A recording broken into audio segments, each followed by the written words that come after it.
your friends, we're never a bore. You haven't heard it like this before. Yes, it's time to explore the things we care for. And though your jaw may hit the floor, we're still the weirdos you adore. We're the weirdos next door. Hello, this is Nobi. Hey, him. And this is Nicole, they, she. And together we are The Weirdos next door. Wait, let's get William to do it.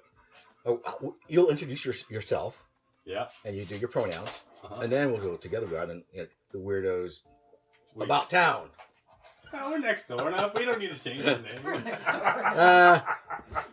We don't need to change the name. That's fine. Hello, everybody. Thank you for listening in to us. And we're not going to re-record that. We have William here with us, and we have been recording some episodes. Oh my God, you stupid dogs! I will send you back outside. Anyway, William is here, and we're here to talk about Hey, yo. Rocket. We're here to talk about rockets. Lie down. We're going to talk about Rocket? Rocket likes to be talked about. All right, we're here to talk about rope. Bondage rope, specifically. Yes. We could talk about climbing rope, but Well, nah. rope is rope, but how about this? We can talk about the various kinds of rope there are. My experience with rope has been pretty much specifically for The BDSM. yes, for the Bondage BDSM Yeah. rope, bondage rope, or shibari, as they say, or Right, also right. Western industrial. Yeah. But you, which I've never done, is like you make rope, but you have like a longer history. With rope making? Or with Yeah. rope? Just period? Yeah, hold on a second. We have to get rid of the bone chewing, loudly bone chewing doggos. It's so soothing for me to hear the crunching of bones. Yes, but it's annoying when you're trying to record. Not everybody Fucking wants that. assholes. Anyway, so reset. We're here to talk about rope, and Where did you pick Fuzz up from? that is so gross. Oh You're God. It's like a giant fuzz loogie. It's beautiful. Oh Jesus. You're disgusting. You're such Oh my a God. disgusting Can't even, creature. Can't even look at that. Oh God. Yeah, what dust did you pick up? You're weird. We should we should have taken a photo of that, and that should have been like the Gross logo for the creature. Weirdos next door. No. That was too puke inducing. All right, so we are here to talk about rope. Specifically, we're talking about bondage rope, or rope for bondage, for BDSM. And as I mentioned before, my experience is specifically for that, right? Right. In fact, my first rope purchase was probably, what was it? It was the Amazon one. It was the Minawashi purple rope, Yeah, actually. Which I quickly did stop liking because it was really it was like a single strand or something. It was like really loose. Very, very loose lay. Yeah, Yeah. I didn't like it that much. Yeah. No, that's just Right. yeah. So, your experience with rope is much more. More than just bondage. More than just bondage. So, Right. share with us, please. I was your experience with rope. I got into BDSM first, and then a few years later, I got really into rock climbing, and so I fell in love with like knots. I know that's not that weird, but I was traveling, and I would, be alone a lot, but I had all this climbing gear, and I wasn't brave enough to climb alone.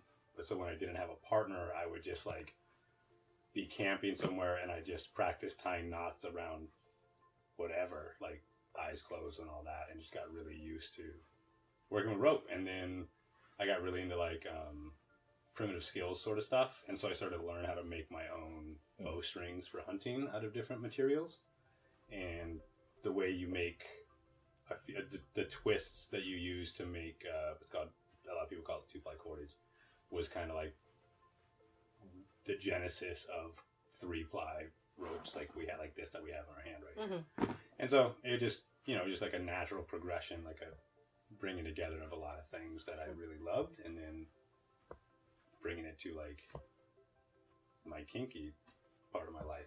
So until you took up rock climbing, you said you had previously entered the BDSM Right. lifestyle. So you had not done rope until that point? Not seriously. I was like,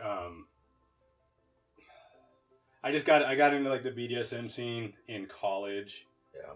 And it was, that was like, it was like around 98, 99, I guess.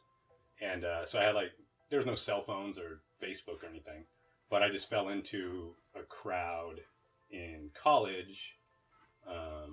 Like my best friend was queer, lesbian, and just kind of hung out with her most of the time. And not that she was into it, but there was a crossover from some of her friends that she introduced me to. Right. And then from there, I thought I was a certain type of kinky person.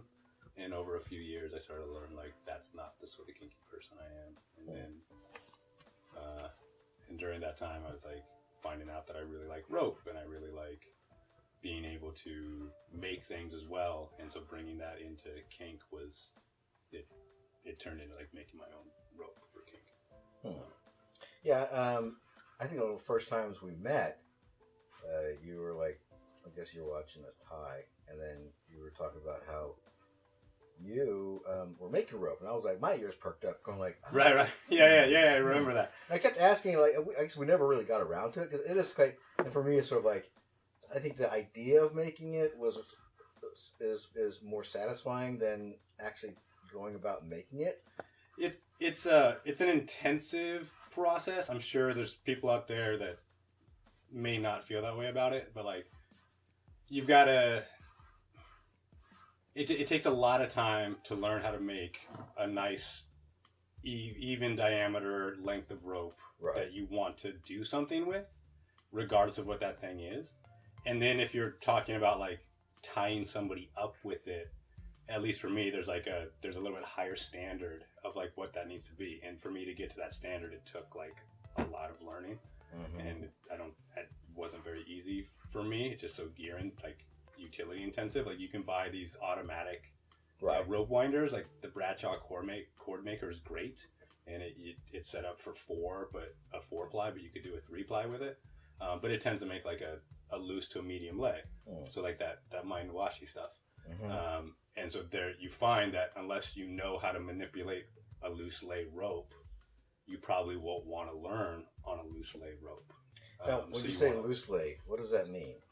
If I grab this length of rope right here, I don't know what, it's some sort of jute. I don't know. Is this the Moko? Is it the Moko or the Minawashi? This is a medium lay.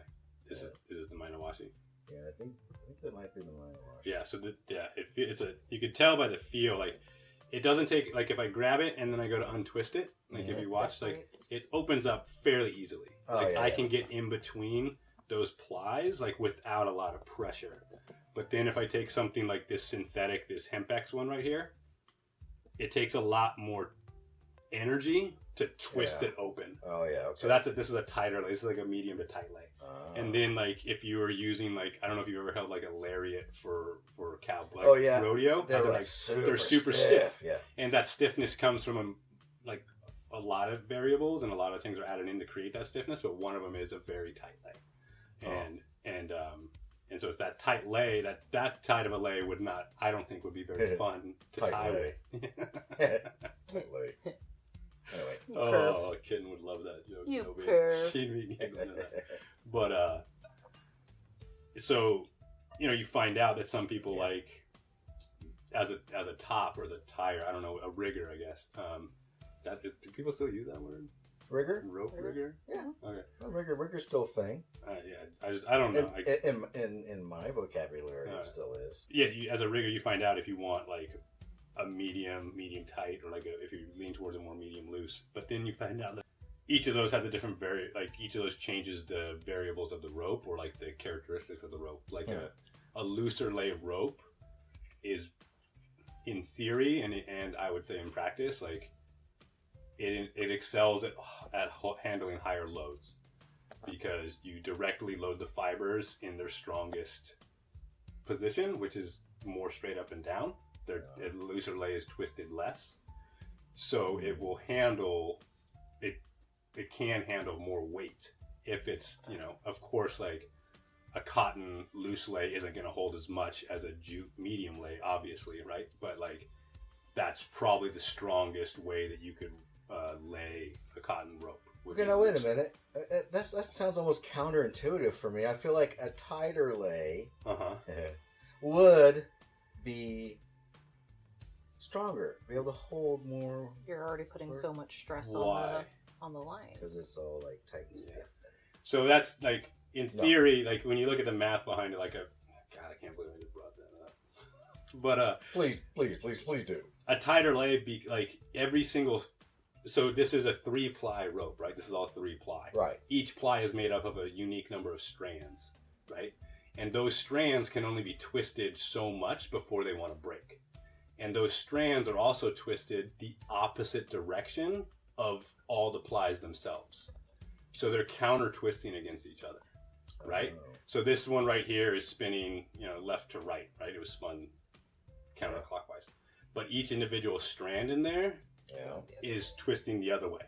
If they were all twisted the same way, the rope wouldn't hold together. It needs that counter force to keep its shape. So you add in a lot of tension there for a really, really tight lay. Yeah. You go ahead and put a lot of weight on it. It'll stretch a little bit, and it'll hold it more weight than most people are going to put on it. Yeah. But because it's under so much torque already, it's going to want to pop. Where if you have a more of a loose lay rope, so there's less torsion on each fiber, it's going to be able to hold a vertical load better. But that's the difference between for rock climbing, you never want a natural rope, right? Back in the day, they did it like that, but it won't take the force enough, and it'll pop no matter how you do the lay, right? Mm-hmm. So you have to use a synthetic. But when they were using natural fibers, if it was a super, super tight lay rope, it's going to stretch a little bit and break your back. But then if it's a looser lay rope, it's going to handle a little bit more of a load because you're not putting all that force immediately on these highly twisted up torque fibers. How nerdy do we want to get? It's okay. I love it. I mean, this is our rope episode, and I love it. Yeah. But so then, as for BDSM, when it comes to kink, as a rigger, you're going to find out what feels better for you to work with. I think when you're first learning, a medium to tight rope is easier. A medium to tight lay is easier to learn with, because if you go with a looser lay like this, it's easy to act like this is a medium loose to loose lay, right? This is the I'm guessing this is the Romanian hemp, right? And so it's all natural. It's beautiful rope, but you can see it doesn't take a lot of force to open it up. If I'm tying new and I put a knot in here, it's really easy for me just to grab one strand. Yeah. And now I've kind of messed up the way the rope's going to look, right? So until you really get to know how to move the rope, I think it's better to manipulate the rope. I think it's better to use a medium tighter. Got it. But then it also, it comes down to all sorts of things. But I think most people in bondage use a medium, somewhere in the medium to tight range. Right? Unless the more you nerd out on about it, and certain riggers no, I want a loose lay jute rope because it's gonna. I'm not applying any dynamic forces on it. It's going to hold better that way, and it keeps a more classic look.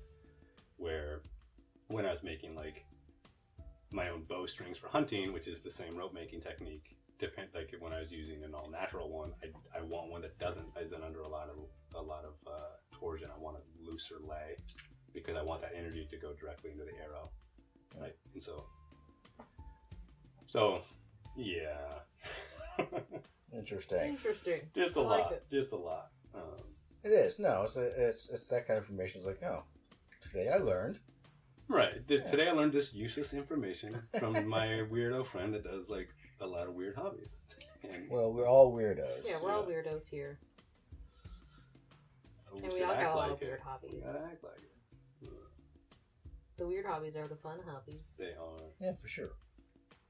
I really like how you can use so many different materials for natural rope. Mm-hmm. What are the common ones? Cotton and jute, right? That's the most common used these days. Yeah, cotton, jute, and hemp. And hemp, right. Yeah, I always, just because I don't tie a lot in hemp.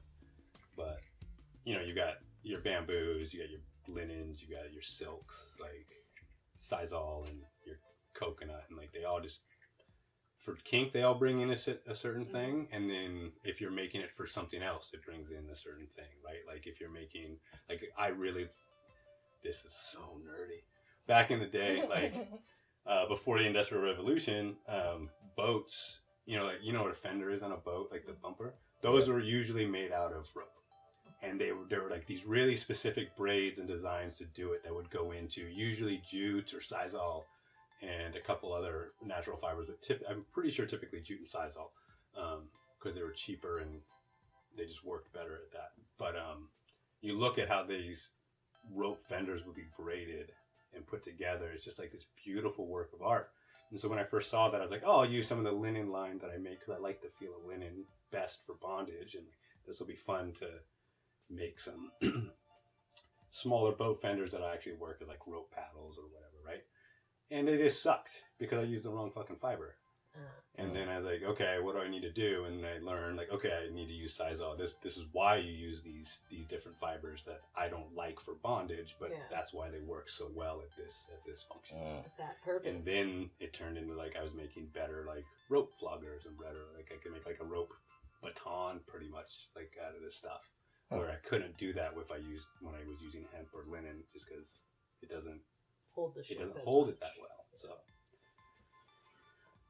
So there is some use to knowing all this nerdy stuff. But there's always use for the nerdy stuff. Thank you for sharing that information with us, William. Yes, we love it. Thank you. Appreciate for that. having me on. I'm just the receiver of the rope. Yeah. There's no such thing as just the receiver of the rope. Because, that's true. It's a whole dynamic experience when it comes to bottoming. Well, I mean, I guess we could talk a little bit more. I briefly mentioned it beforehand at the beginning when it's just sort of like reminiscent of being swaddled as a baby and feeling more like secure and safe, like back in the womb. But perhaps Little Bear, you could share with us sort of like what do you get from being a rope bottom? I mean, as with a lot of things that we do, kind of depends on the intention that's set. Because if the goal of the rope is to not be comfortable for that day, then I'm not gonna feel swaddled like a sweet little baby. And I probably won't want to feel swaddled like a sweet little baby. So it varies based on the intention set by the people involved. At least for me. I mean, of course, being on the masochistic side of things, I do like suffering. I like when things hurt.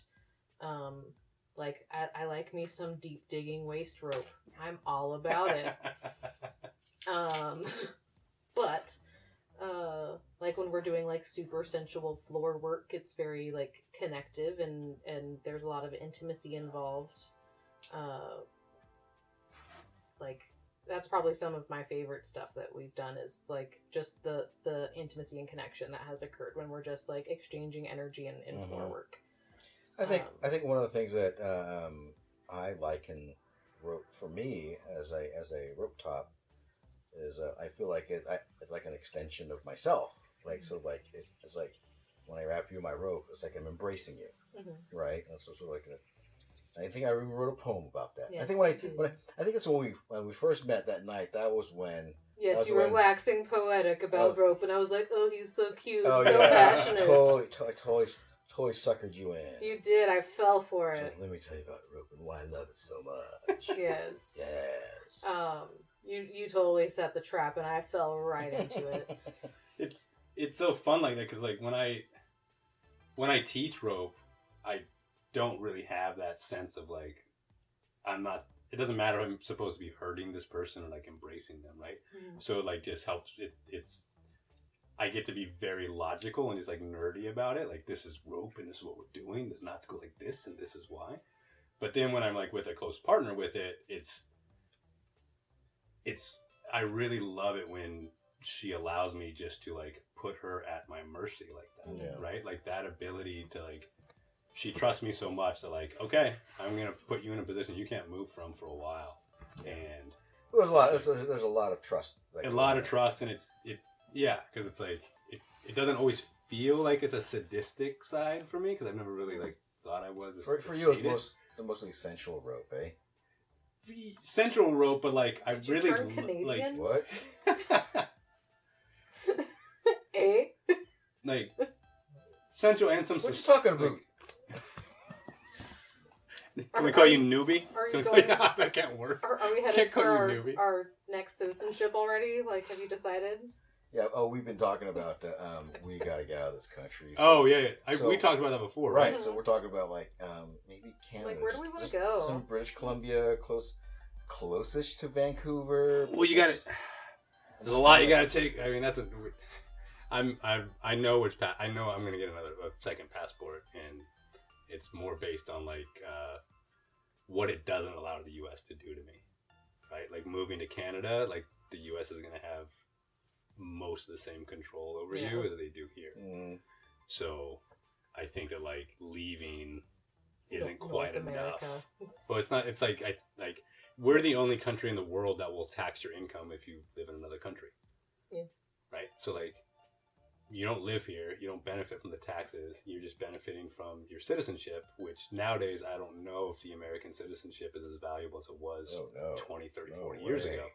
We like- are a joke. Yeah, so like simply because of that, it's like, okay, like then why would I want to still be under a lot of the same obligations, but I don't want to like live in the place that like is using my tax dollars to do shit that I don't approve of, Yeah. right? It's like if my taxes were being spent, I think in a way that I thought was really meaningful and useful, I'd be like, all right, that's not. I just want to go live in another country because it's gonna be cool. But it's like I don't want to fucking pay for the shit they do to people. No. Like, and I don't really have that option as a U.S. citizen or Yeah. U.S. passport holder, I guess you could say. Oh, but we were talking about sensual rope. Yes. Versus. Oh no, it's totally fine. We're totally gonna have to record an episode of like, what is our future plan and how the fuck do we get out of this place? But we were talking about sensual rope.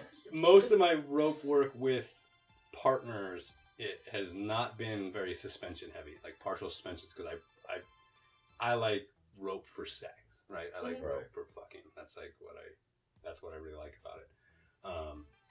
But like I also like if my partner was here now, I'm sure that they could let you know like how true this is. Like I have a really hard time getting into that position of total control and dominance. Mm-hmm. Like verbally and like I set a lot of rules with our DS and whatnot, but if I get nervous about moving into that more like really dominant, aggressive and sadistic side. Yeah. And Yeah. so if my partner needs to show me that like this is something that you really want, and like you were saying earlier, like they need to say no about other things too, so Yeah. that I know they're comfortable saying no to me. Yeah. But if they want me to tie the shit out of them and hold them like down, like, okay, cool, I'll get there. But if that trust hasn't been established yet, I'm too concerned because like I've had someone talk to me afterward. I think we spoke about this personally, but somebody let me know once that like I overstepped boundaries with them, and that was really fucking shitty. Yeah. I mean, we stayed together for a few months and we're still in touch now, but like that really just That throws you for a loop. it just really sucks. It just forces you to take a really hard look at Yeah. yourself. Yeah. So I'd like to get more into that stuff, but it's like my partner now is letting me know how much it is a part of my kink. Mm-hmm. So, but that's just because we got to that point. Yeah.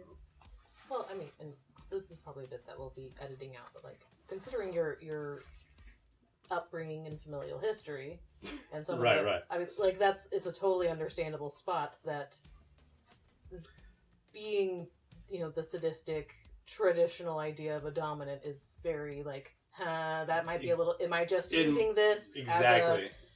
as an outlet for what's actually like? I totally get it. Yeah. Because I have it on the self-harm side of things. Am I just using it as, a way to distance myself from self-harm? And a way to like work through any sort of Mhm. like issues I might have. Like, is this healthy or not? Yeah. Yeah, and like because like the hooking thing that I want to do, it's like I had I'm not sure where that comes from because like masochism isn't really a thing for me. Yeah. But it's like I want to see myself bleed and put me under some fucking stress. You know what I mean? And it's like, Well, I really want that, but fuck, is it coming from a healthy place or not? Well, Like, Now, explain what hooking is. piercing through the skin, putting in these things that look like fish hooks, and hanging yourself from being suspended from those hooks through your skin. Yes. And we do. like some I haven't Ripley's done it. Believe It or Like, Not shit.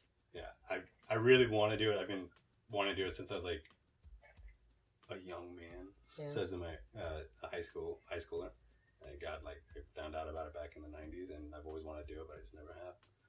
There was a movie that I saw, a hook suspension. It was a Western. And was it, I think it was called A Man Called Horse. Yeah.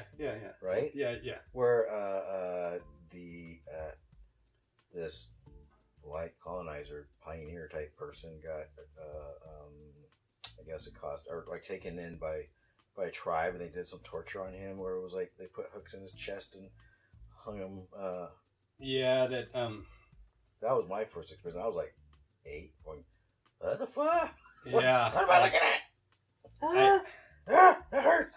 I don't know how much this I could or should speak to, like, you know, there's certain native tribes or native nations, indigenous nations that use the Sundance ritual, and it was just so bastardized and used, like, I don't know, that, like, what's the word that appropriated in a way to like make it look like torture, or they're these primitive savages and blah blah blah. And yeah, I think that was what that movie was about. I know that comes up a lot in hook suspension, because now it's like this really white.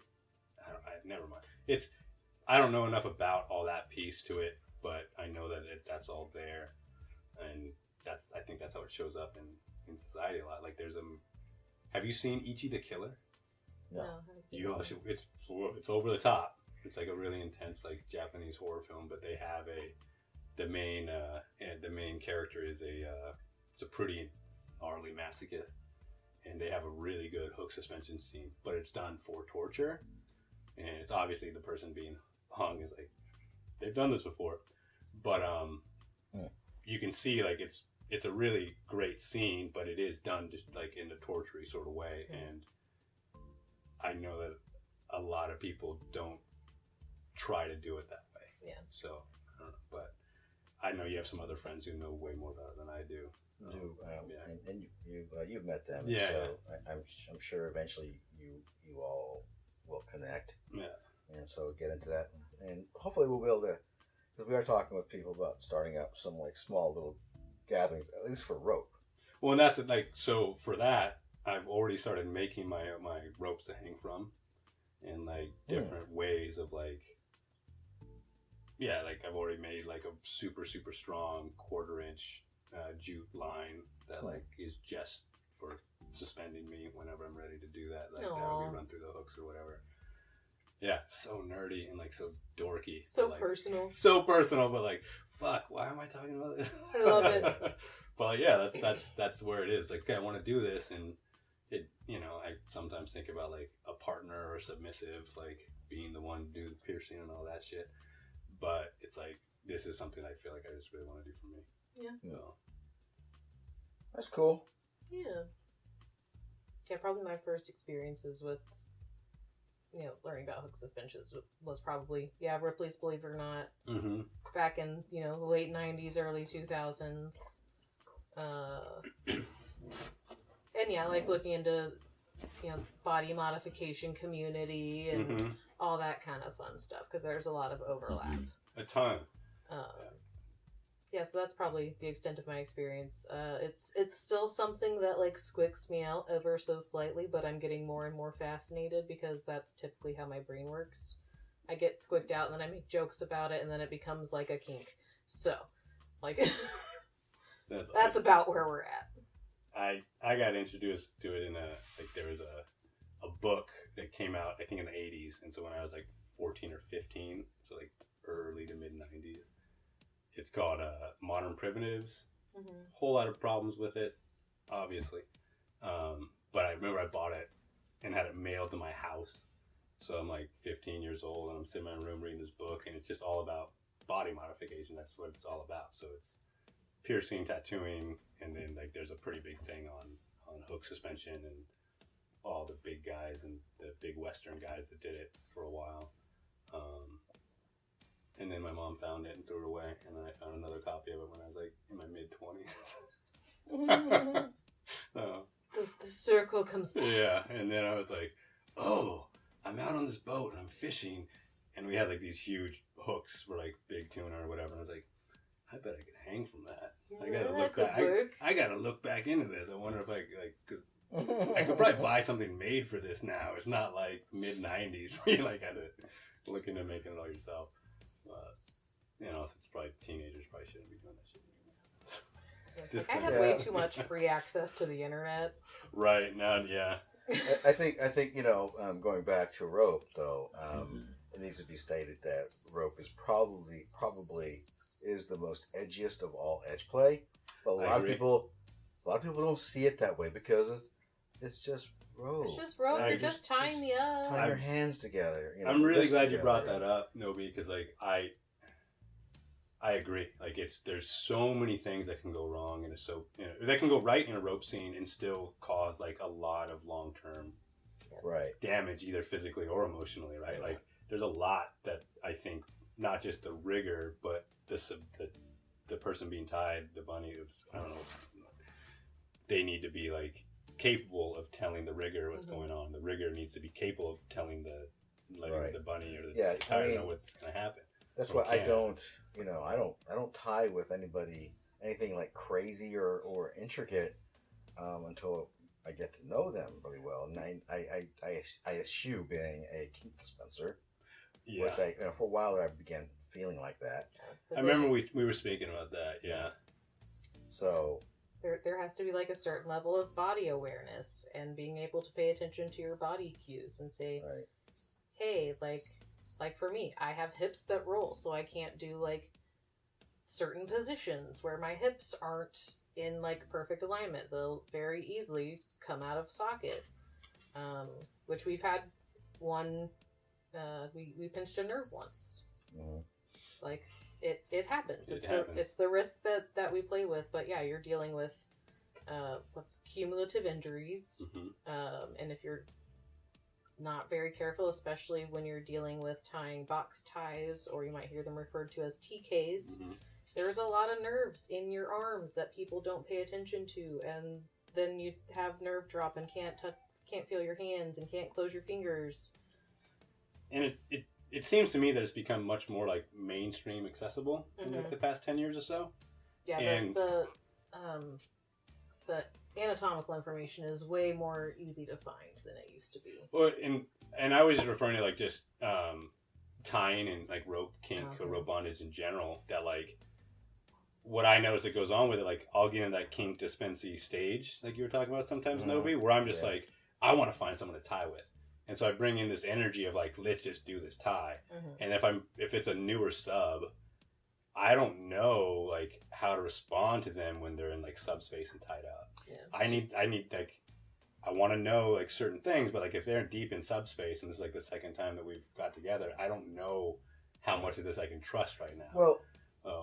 Not like in a, like, you know, like if I don't, my partner now like can answer pretty much every question I'm going to ask while they're deep in subspace. And it took time to get to that. Right. Where when it's happened sometimes where you meet someone like, yeah, tie me up however the fuck you want. I'm super flexible. Put me in this and leave me here for 20, 30 minutes, whatever. And that's not a good way to start like a rope relationship, I don't think at all. It's like, are you super flexible because you're super flexible, or are you super flexible because you have hypermobility issues? Or because like you just want to please somebody and you want to be that person who could handle a really intense tie. Yeah, I can do all the things. Yeah. So it's both tops and bottoms bring that energy, right? And it's like, it's way easier to see, I think, from a top, but like it happens a lot in subs. Like we get sub frenzy too. Yep. Like, what are your limits? None. I have none. Yeah, like, that's a big red flag. Yeah, it's like, all right, I'm gonna stop by chopping your finger off. Exactly. Do you like poop?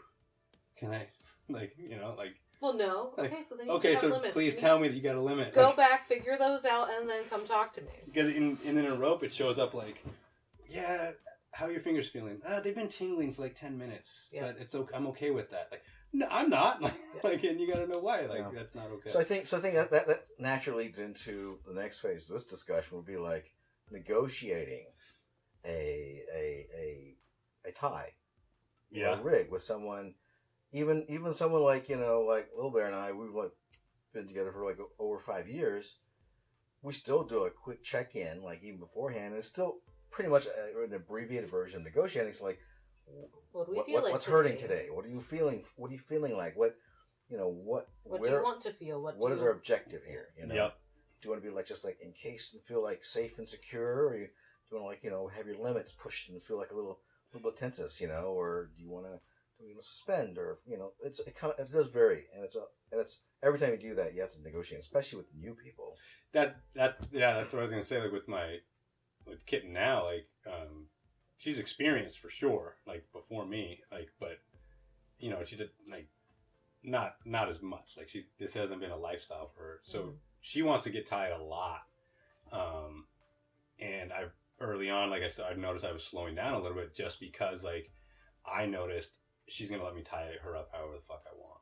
Yeah. And there's a lot of ties that like I can fantasize about that I've never put on a person because I'm I know that like that person who's tied up, like there's a pro and they did like, and so I have to bring that, and that's sometimes tough because she wants to go into these other things, and it's just I don't. Yeah. If we only get, because she's long distance, we only get together every so often. Like we're not gonna dive into like some of these really intense like rope fantasies yet, like because like it's easy to go too far too fast. Yeah. You can always do more. You can't. Yeah, take it you away. can't take it away, and like so.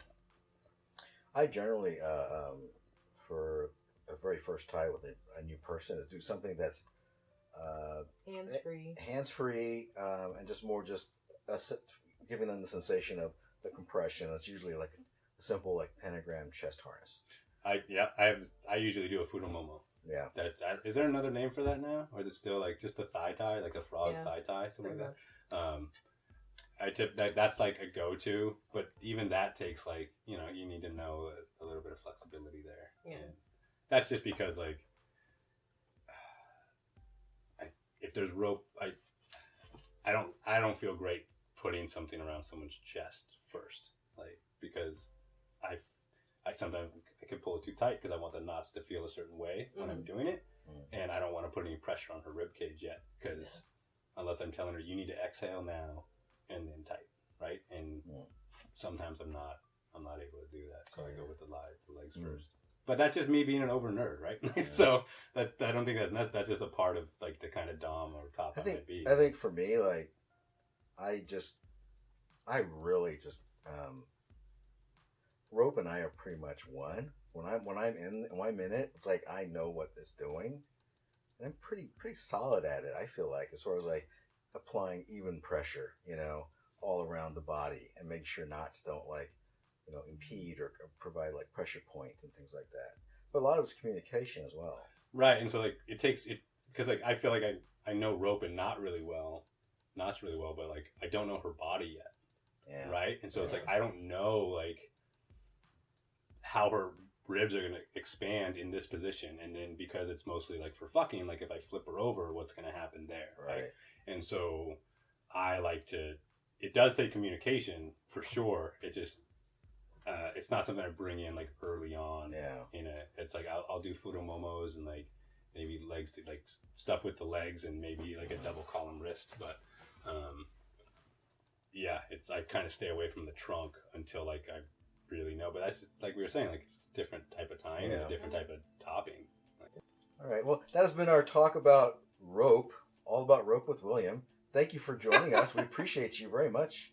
I love you guys. As you stroke Crumbs McMuffin, who's making biscuits on what is it? Just the blanket. I can't take my hands off the crumbs. Anyway, thank you for being with us. We appreciate you, and thank you all for listening.